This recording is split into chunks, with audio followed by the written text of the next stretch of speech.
Hey everyone, welcome back to Learning the Light. I'm Danielle and I'm so glad you're here with me today. We're continuing our real life Christianity series, and today we're talking about something I think a lot of us deal with, even if we don't always say it out loud. Today's episode is called Overthinking and Trusting God. Honestly, this topic hits close to home for many of us because overthinking feels so normal. Sometimes we don't even realize we're doing it. We're calling it thinking things through, being prepared, or trying to make the right decision. And sometimes it really is that. There's nothing wrong with being wise, planning ahead, asking questions, or using discernment. But there's a point where thinking turns into spiraling. There's a point where we're not just processing anymore. We're worrying, we're replaying conversations, imagining worst case scenarios, trying to figure out every possible outcome, and exhausting ourselves over things we can't even control. And what makes it even harder is that sometimes we're doing all of that while still saying, we trust God. We believe He's good. We believe He's faithful.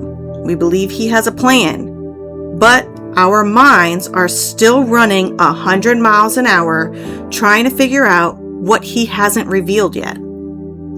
So today, I don't want to talk about this from a place of judgment. I want to talk about it from a real place, because overthinking doesn't always mean you don't have faith. Sometimes it means you're tired. Sometimes it means you've been hurt before. Sometimes it means you're scared of making the wrong choice. Sometimes it means you care deeply, but you're carrying that care in your own strength instead of bringing it to God. Our main scripture for today comes from Philippians 4, 6, and 7. And I'll be reading from the New Living Translation. It starts by saying, don't worry about anything. Instead, pray about everything. Then it goes on to tell us to tell God what we need. Thank Him for what He has done. And then we will experience His peace. A peace that is greater than anything we can understand. That sounds simple, but it's not always easy. Because if we're honest, a lot of times we do the opposite. We worry about everything and pray about it after we've already worn ourselves out. We think through every angle, play out every possibility, talk ourselves into fear, talk ourselves out of peace, and then finally, when we're exhausted, we bring it to God. But this scripture is inviting us into a different way of living. It's reminding us that worry doesn't have to be the first place we run. Prayer gets to be the first place. God gets to be the first place. And trusting God doesn't mean we suddenly have all the answers. Trusting God means we know who to go to when we don't. Before we go too far, I think it's important to say this. Thinking is not a bad thing. God gave us wisdom, discernment, and the ability to make decisions. He equipped us to pay attention, learn, use good judgment, and think through things with care. So this episode isn't about pretending we don't have real responsibilities. It's not about saying, just don't think about it, because that's not realistic. And honestly, it's not always wise either. There are things in life that we do need to think about. We need to pray. We need to plan. We need to ask questions. We need to seek advice sometimes. We need to make decisions with wisdom. But overthinking is different. Overthinking is when your mind keeps circling the same thing over and over, but you're not really getting anywhere. It's when you've already thought through the situation, but now you're replaying it again, just in case you missed something. It's when you keep imagining everything that could go wrong and trying to prepare yourself for pain, disappointment, embarrassment, or rejection, or failure before it even happens. And the hard part is, overthinking can feel productive. It can feel like you're doing something. It can feel like you're protecting yourself. It can feel like if you think about it long enough, maybe you'll finally feel in control. But most of the time, overthinking doesn't give us control. It just takes our peace. There's a difference between being responsible and being consumed. There's a difference between using wisdom and living in worry. And there's a difference between planning with God and panicking without Him. And sometimes we have to pause and ask ourselves, am I actually seeking wisdom right now? Or am I trying to control the outcome because I'm afraid to trust God with it? That question can be uncomfortable, but it's also helpful because overthinking usually reveals where we're struggling to surrender. Maybe we're overthinking the conversation because we're afraid of being misunderstood. Maybe we're overthinking the decision because we're afraid of choosing wrong. Maybe we're overthinking the future because we don't know what's coming next. Maybe we're overthinking someone's silence, someone's response, or someone's opinion because deep down we're trying to protect ourselves from being hurt. And again, I don't say that with judgment, because I do it. I say that because I think a lot of us have been there, including myself. Sometimes we're not overthinking because we're dramatic. Sometimes we're overthinking because we've been through things that made us feel like we had to stay prepared for the worst. Sometimes our minds are busy because our hearts are tired. But even there, God is still inviting us back to Him. Philippians 4, 6, and 7 reminds us to bring everything to God. That doesn't mean our concerns don't matter. It means our concerns have somewhere to go. We don't have to keep holding them in our minds, turning them around again and again, trying to solve what only God can carry. We can bring them to Him. We can be honest with Him and say, Lord, I'm thinking about this too much. I'm scared. I'm overwhelmed. I want to trust You, but I keep trying to figure it out on my own. And that's not a weak prayer. That's a real prayer. Trusting God doesn't always start with some big, bold, confident statement. Sometimes it starts with simple admitting, God, I need help letting this go. One of the reasons overthinking can be so hard to stop is because it doesn't always feel like worry at first. Sometimes it feels like responsibility. Sometimes it feels like wisdom. Sometimes it feels like we're just trying to be prepared. And honestly, there are times when we've learned to overthink because of things we've been through. Maybe you've been disappointed before, so now your mind tries to prepare you for disappointment before it happens. Maybe you've been blindsided before, so now you feel like you have to think through every possible outcome so nothing catches you off guard again. Maybe you've been misunderstood, rejected, hurt, or let down. And now your mind is constantly looking for signs that it might happen again. So sometimes overthinking isn't just a bad habit. Sometimes it's a form of self-protection. It's our mind saying, if I can just figure this out ahead of time, maybe I won't get hurt. Or, if I can control how this goes, maybe I'll feel safe. Or, if I can think through every possible scenario, maybe I won't be surprised. But the problem is, we can't think our way into perfect safety. We can't predict every outcome. We can't control every person, every response, every delay, every door, every no, every yes, or every unknown.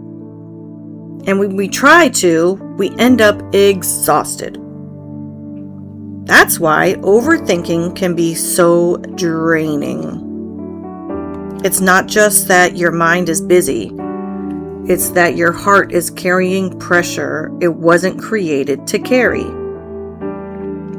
You're carrying the pressure to know what's going to happen, to make the perfect choice, to avoid every mistake, to understand what God is doing before He reveals it, and to protect yourself from pain before pain even comes.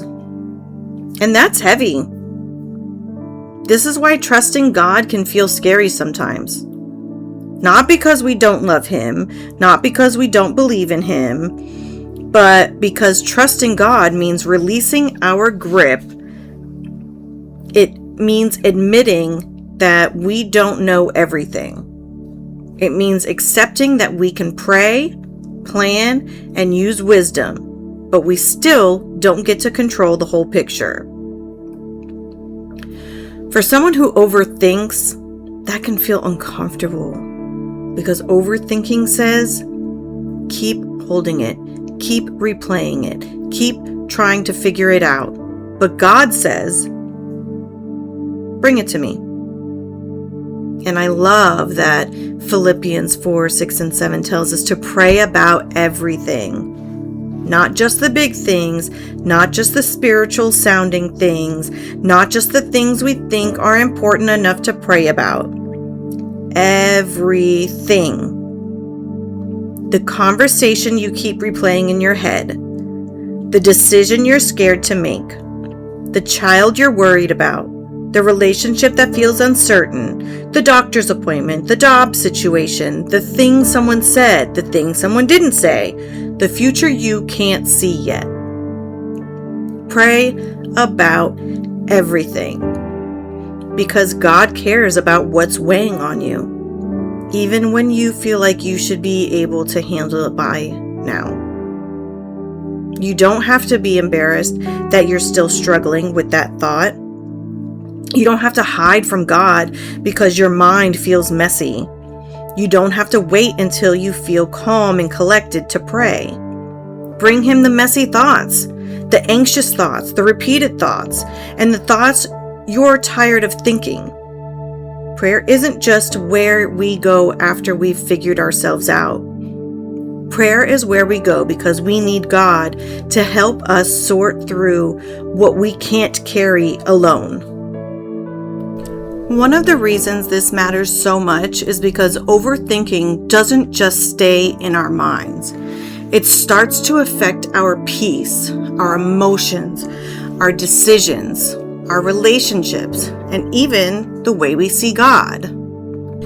Overthinking can steal your peace before anything has even happened.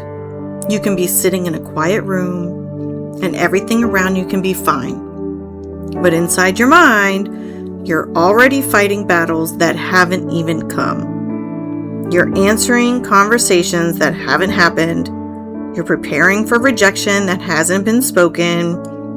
You're grieving outcomes that haven't taken place. You're carrying tomorrow next week, next month, and next year, all at the same time. And that's exhausting. Sometimes we wonder why we feel so tired when we haven't physically done much. But mentally, we've been carrying so much. We've been replaying, imagining, calculating, trying to figure out what people meant, what might happen, what could go wrong, and how we're going to handle it if it does. And before we know it, overthinking has taken the peace that God was trying to give us. That's why Philippians 4, 6, and 7 is so powerful. It doesn't just tell us not to worry. It gives us something to do with the worry. It tells us to pray, to tell God what we need, to thank Him for what He's already done. And then it tells us that His peace will guard our hearts and minds. I love that because it doesn't say we'll experience peace because we finally understand everything. It says we can experience God's peace, which is greater than what we can understand. That means the peace of God doesn't always come with a full explanation. Sometimes God gives us peace even when we still have questions. Sometimes He gives us peace even when we still don't know how it's going to work out. Sometimes He gives us peace before the situation changes because He's reminding us that He is still present in the middle of it. But overthinking tries to convince us that we can't have peace until we have answers. It says you can relax once you know what's going on or what's going to happen. You can rest once you figure it all out. You can stop worrying once everything makes sense. But God's peace works differently. God's peace says you can rest because I'm with you, even while you're waiting. And that's a big difference. Overthinking also steals our ability to be present. We can be sitting with our family, spending time with our kids, talking to a friend, sitting in church, driving in the car, or even trying to sleep. But our mind is somewhere else completely. Our body is in one place, but our thoughts are in a situation we can't control. And when that happens, we miss what's right in front of us because we're too busy worrying about what's ahead of us. Overthinking tries to pull us into tomorrow before we've finished today. It makes us carry future conversations, future decisions, future problems, and future outcomes before they're even here. But Philippians 4, 6, and 7 brings us back to this moment. It reminds us to pray about what's weighing on us right now and receive God's peace right here, even before we know what tomorrow looks like. God gives us grace today, strength today, wisdom for today, mercy for today, enough for today. But overthinking tries to make us carry today, tomorrow, next week, next month, and every possible outcome all at once. And no wonder we feel tired. We were never meant to carry all of that at the same time. So if overthinking can steal our peace, our presence, and even the way we see God, then we have to learn how to bring our thoughts to Him before they become spirals. And I know that can sound simple, but it takes practice. Because for a lot of us, prayer is not always the first thing we do when our mind starts racing. Sometimes prayer is what we do after we've already thought about it for hours, lost sleep, imagined 10 different outcomes, replayed the conversation, searched for answers, and stressed ourselves out. Then we finally say, "Okay, God, now I need you." But Philippians 4, 6, and 7 invites us into something different. It tells us to pray about everything. Not after we've panicked about everything. Not after we've tried to control everything. Not after we've worn ourselves out trying to figure out everything. It tells us to bring it to God. That means when the thought first starts showing up, we can bring it to God right then. When that what if starts creeping in, we can pause and pray. When that fear starts building, we can pause and pray. When that conversation starts replaying in our mind again, we can pause and pray. When we feel ourselves trying to figure out something that God hasn't revealed yet, we can pause and pray. Now, your prayer doesn't have to be long, perfect, or spiritual sounding. Sometimes it can be as simple as, "Lord, my mind is starting to run again. Help me slow down." Or, "God, I'm scared about this, but I want to trust you." Or, "Father, I don't know what's going to happen, but I know you're already there." Sometimes we make prayer feel harder than it has to be. We feel like we have to come to God calm, collected, and full of faith. But the truth is, God can handle the messy version of us too. I've said this before and I will always say it. He can handle the anxious thoughts, our repeated questions, our tears, our fear we don't even know how to explain.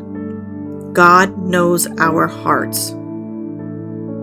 We don't have to clean up our thoughts before bringing them to God. We bring them to God so He can help us sort them out. And this is where we have to remember that not every thought deserves our agreement. We don't have to agree with every fear that shows up. We don't have to follow every what if down the road until we're completely overwhelmed. We can stop and ask, is this thought leading me toward truth, or is it pulling me deeper into fear? Because not every thought is true just because it feels loud. Not every thought is from God just because it feels urgent. Not every thought deserves our attention just because it showed up. Some thoughts need to be brought under God's truth. And I think this is so important to say because we often assume every thought that enters our mind is our own. We end up feeling guilty thinking, why am I doing this to myself? Why can't I stop thinking this way? But the reality is, not every thought originates from you. We have an enemy who actively tries to plant thoughts designed to create fear, confusion, shame, condemnation, and doubt.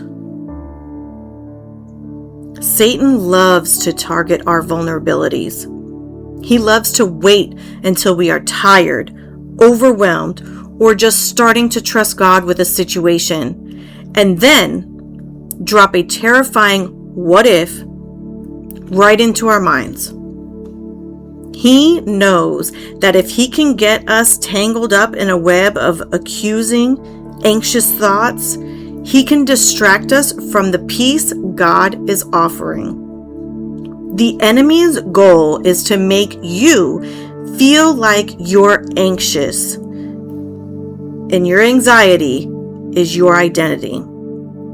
He wants to isolate you, exhaust you, and convince you that God isn't actually going to come through. But just because a thought enters your mind doesn't mean you have to agree with it. Just because an attack feels strong doesn't mean it's from God. And just because a fear feels loud doesn't mean it's the truth. If a thought is pulling you away from peace, away from prayer, away from truth, and away from trusting God, that is a thought we need to recognize for what it is and bring straight to Him. That's why Philippians 4, 6, and 7 is so powerful. It gives us a way to respond. Instead of letting every thought take over, we can bring it to God. We can tell Him what we need. We can thank Him for what He's already done. And we can let His peace guard our hearts and minds. When your mind says this is never going to work out, you can bring that thought to God and remember that He is still present. When your mind says, I have to figure this out right now, you can bring that pressure to God and remember that He has not asked you to carry the whole future today. When your mind says, what if everything falls apart? You can bring that fear to God and remember that even if things don't go the way you planned, you won't be walking through it alone. That's not ignoring reality. That's choosing to let God's truth speak louder than fear. And this is something we have to practice over and over again. We may have to bring the same thought to God more than once. We may have to surrender the same worry again tomorrow. We may have to pray about the same situation every time it comes back to our mind. And that doesn't mean we failed. It means we're learning how to stop letting our thoughts lead us in circles and start letting God lead us back to peace. Now, this is where trusting God gets real, because it's one thing to say we trust Him when everything makes sense. It's another thing to trust Him when we still don't have answers. And I think that's where a lot of overthinking comes from. We want answers. We want clarity. We want reassurance. We want to know how it's going to work out, when it's going to happen, what the next step is, and whether or not we're going to be okay. There is nothing wrong with wanting clarity. There's nothing wrong with asking God for wisdom. There's nothing wrong with wanting direction, but sometimes we get stuck because we want God to give us the whole picture before we're willing to trust Him with the next step. And that's hard because God doesn't always work that way. Sometimes He gives us the next step, but not the full staircase. Sometimes He gives us peace, but not every detail. Sometimes He tells us to wait, but doesn't tell us how long. Sometimes He closes a door, but doesn't immediately show us which one He's opening next. And that can be uncomfortable for someone who overthinks. Because overthinking wants the whole plan. Overthinking wants every possible outcome explained. Overthinking wants proof that everything is going to be okay before it lets go. But faith doesn't always get proof first. Faith says, God, I don't know what you're doing, but I believe you're still good. I don't see the way yet, but I believe you're still leading me. I still have questions, but I'm choosing to trust your character, even when I don't understand your timing. And that's where Philippians 4, 6, and 7 keeps bringing us back to the same simple invitation. Pray about everything. Tell God what you need. Thank Him for what He's already done. Receive His peace.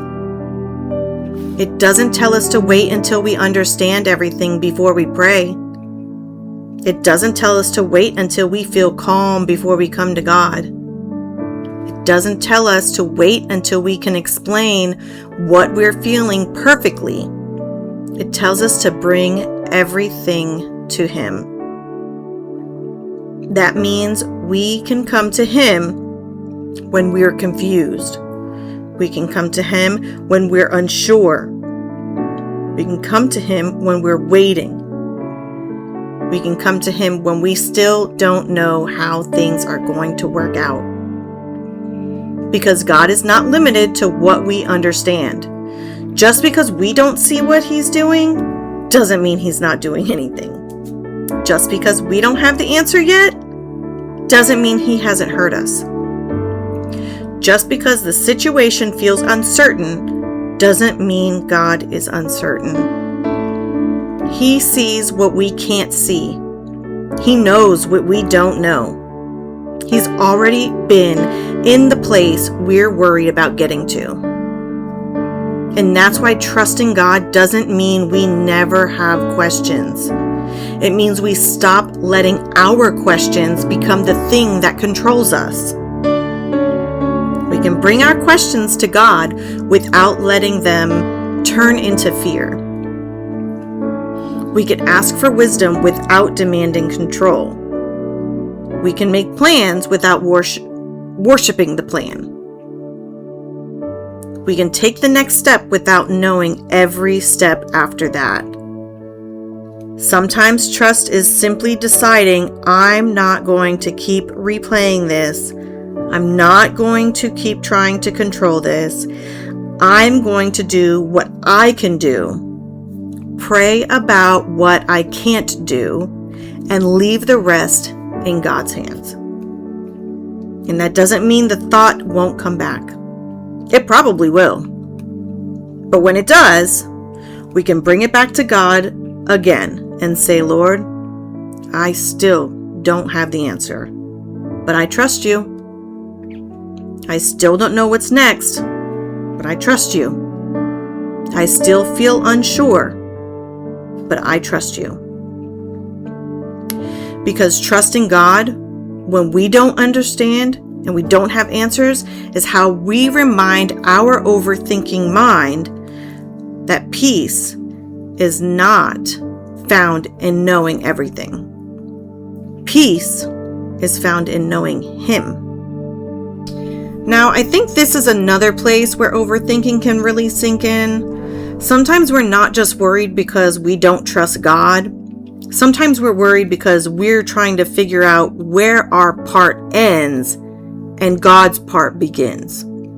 Because yes, we do have a part.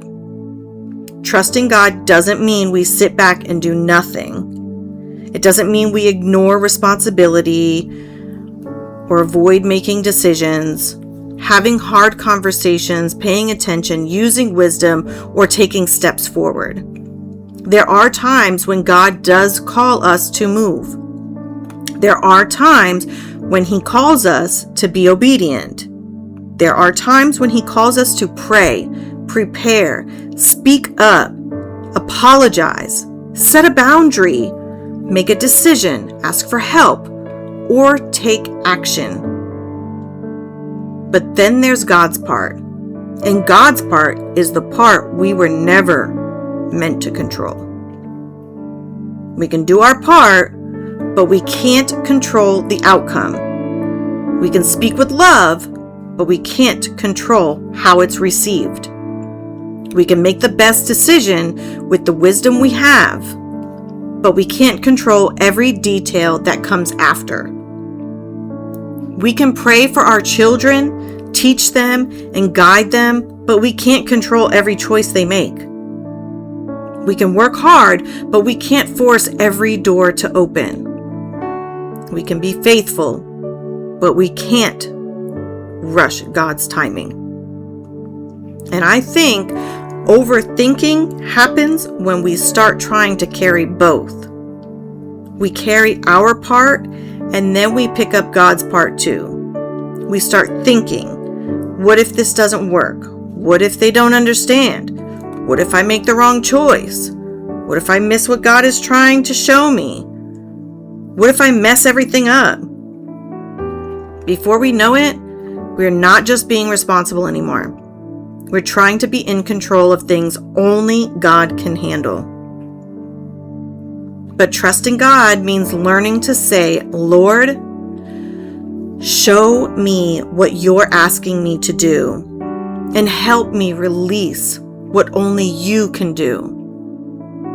That kind of prayer is important because sometimes we do need clarity about our responsibility. We need to ask, God, is there something you want me to do here? And if there is, we have to obey. But once we've done what God has asked us to do, we have to be careful not to keep carrying the outcome like it belongs to us. That's where peace gets stolen, because overthinking will tell us to keep checking, keep replaying, keep worrying, and keep trying to make sure everything turns out right. But faith says, I've done what God asked me to do. Now I can trust Him with what I can't control. And that's not always easy. Sometimes we want to keep our hands on it because letting go feels risky. Sometimes we think if we stop worrying, it means we don't care. But worry is not proof that we care. Sometimes worry is just proof that we're carrying something God invited us to surrender. We can care deeply and still trust God. We can love people and still release them to God. We can make wise choices and still admit we don't control the outcome. We can do our part without trying to do God's part too. So maybe the question to ask is, what is actually mine to carry right now? If it's mine to pray, then I'll pray. If it's mine to apologize, I will apologize. If it's mine to prepare, then I'll prepare. If it's mine to take the next step, I will take the next step. But if it's not mine to control, not mine to force, not mine to predict, and not mine to fix, then I have to give that back to God. Because trusting God doesn't mean we stop caring. It means we stop carrying what only He was meant to hold. And it connects us right back to Philippians 4, 6, and 7. We tell God what we need, but we don't have to become God in the process. We bring Him the concern, we bring Him the need, we bring Him the worry, and then we let His peace guard the places in us that fear has been trying to control. Once we recognize that our thoughts are starting to spiral, we have to learn how to replace those thoughts with truth. Because here's the thing. It's not always enough to say, I'm just going to stop thinking about it. If you've ever tried that, you already know how hard it is. You tell yourself to stop, and suddenly, it's the only thing you can think about. We can't just convict a fearful thought. We have to replace it. We need to take the what if, the assumption, and the worst case scenario and overwrite it with the truth of God's word. Our minds can create stories that feel incredibly real, but that doesn't mean they're true. Our minds say this is never going to get better. But God's truth says He is still working. Our minds say, I'm entirely alone in this. But God's truth says He is always with us. Our mind says, what if everything falls apart? But God's truth says His peace can guard our hearts and minds, even when life feels uncertain. We have to be careful about which voice we keep agreeing with. A fearful thought might enter your mind, but you don't have to let it make a home there. You don't have to feed it, follow it, or build a whole story around it. Instead, you can pause and ask, that may be how I feel, but what does God say? That's not ignoring our emotions. That's not pretending fear isn't real or acting like life is easy. That is simply choosing to let truth lead us when our feelings are loud. Sometimes replacing a spiraling thought with truth sounds like this.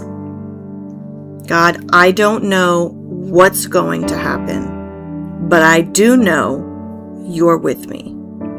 I don't understand this yet, but I trust that you see what I can't see.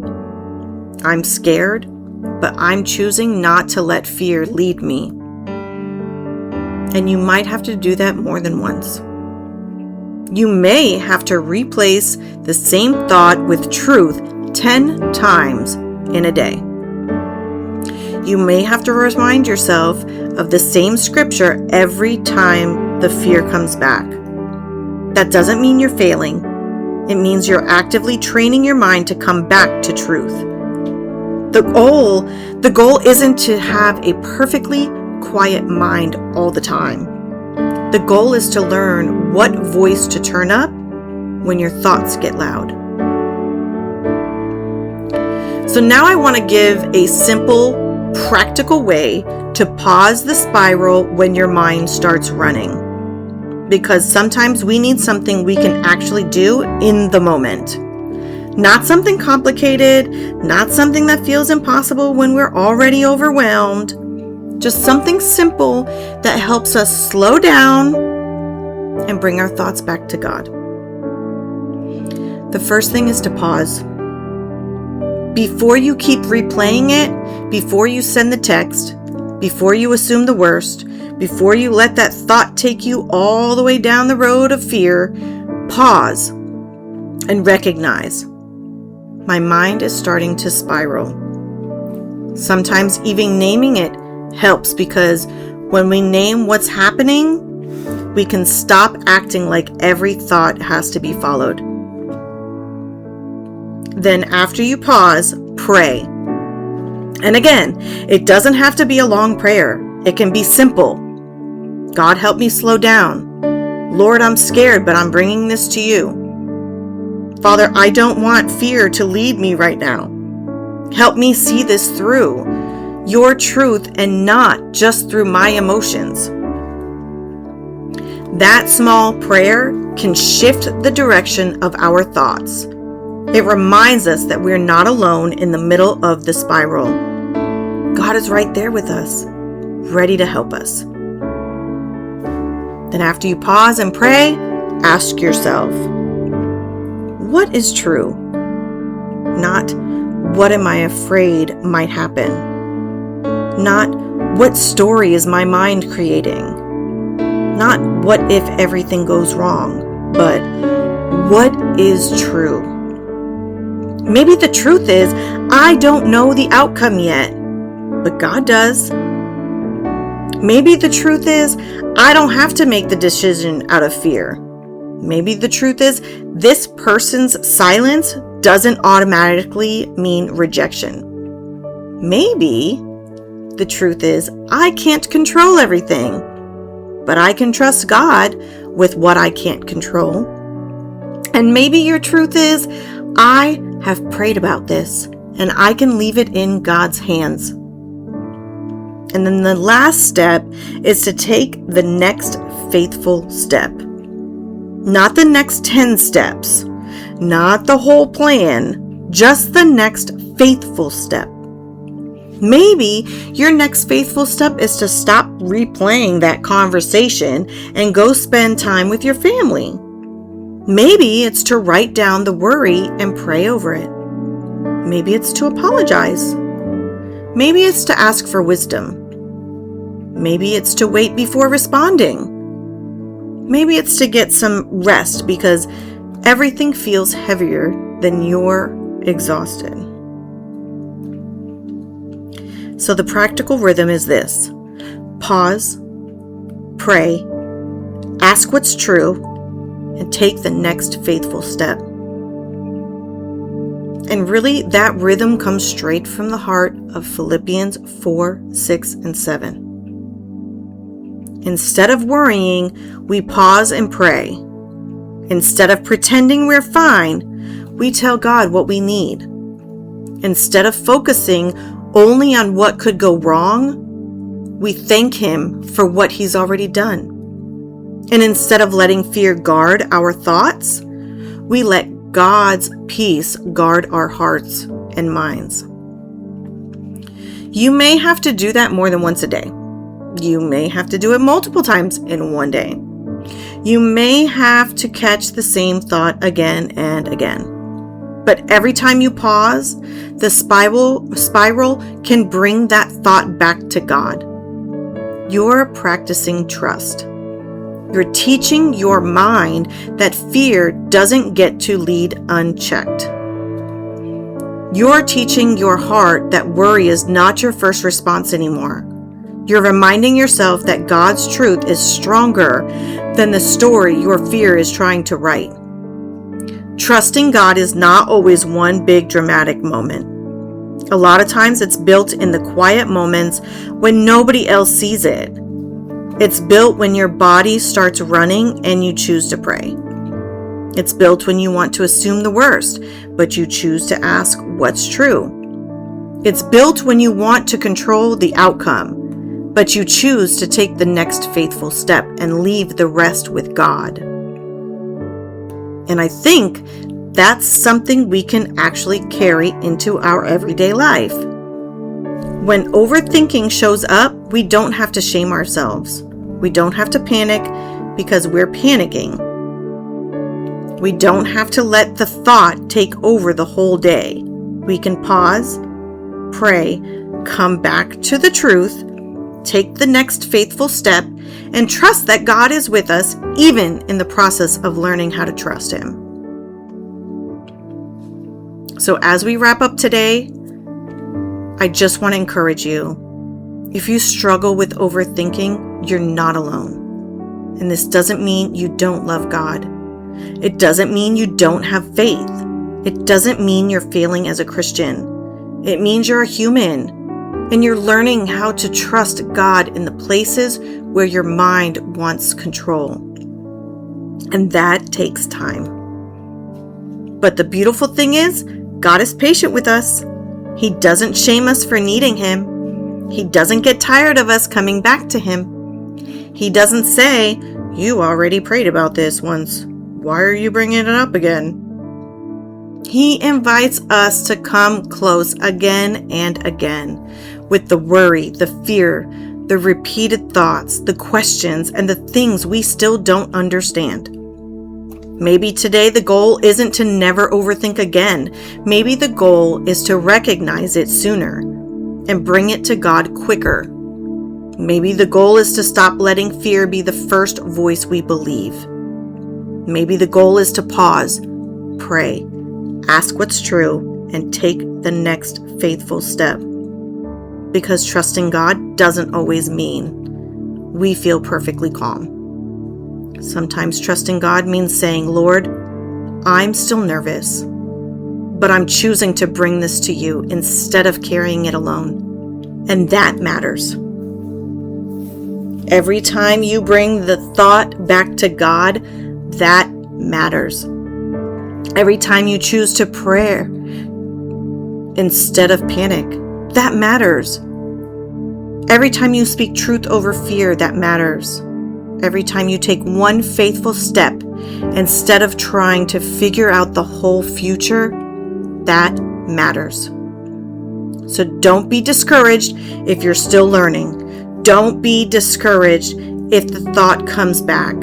Don't be discouraged if surrender feels like something you have to practice every day.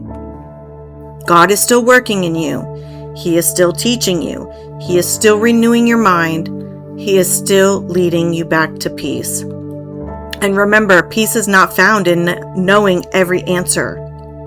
Peace is found in knowing Him. So this week, when your mind starts running, come back to Philippians 4, 6, and 7. Pray about everything. Tell God what you need. Thank Him for what He has done. Let His peace guard your heart and your mind. Remind yourself, I don't have to carry this alone. God is with me, even here. Thank you so much for joining me for another episode of Learning the Light. I pray this episode met you right where you are and reminded you that you can trust God, even when your thoughts feel loud. Keep leaning on Him. Keep bringing your thoughts back to Him, and I'll see you next time. Keep learning the light, friends. Lord, thank you for being patient with us. Thank you for caring about the thoughts that feel heavy, the worries that keep coming back, and the fears we don't always know how to explain. God, I pray for every person listening who feels mentally tired overthinking, replaying conversations, worrying about the future, or trying to figure everything out on their own. Remind them that they don't have to carry it alone. Help us bring our thoughts to you before they become spirals. Help us pause when fear starts getting loud. Help us pray instead of panic. Help us tell you what we need instead of pretending we're fine. Teach us to thank you for what you've already done, even while we're waiting on what we don't understand yet. Teach us how to trust you when we don't have all the answers. Teach us how to take the next faithful step without needing to see the whole plan. Renew our minds, Lord. Fill us with peace. Let your peace guard our hearts and minds when fear tries to take over. And when the worry comes back, help us come back to you again and again. We trust you with today. We trust you with tomorrow. We trust you with the things we understand and the things we don't. In Jesus' name, amen.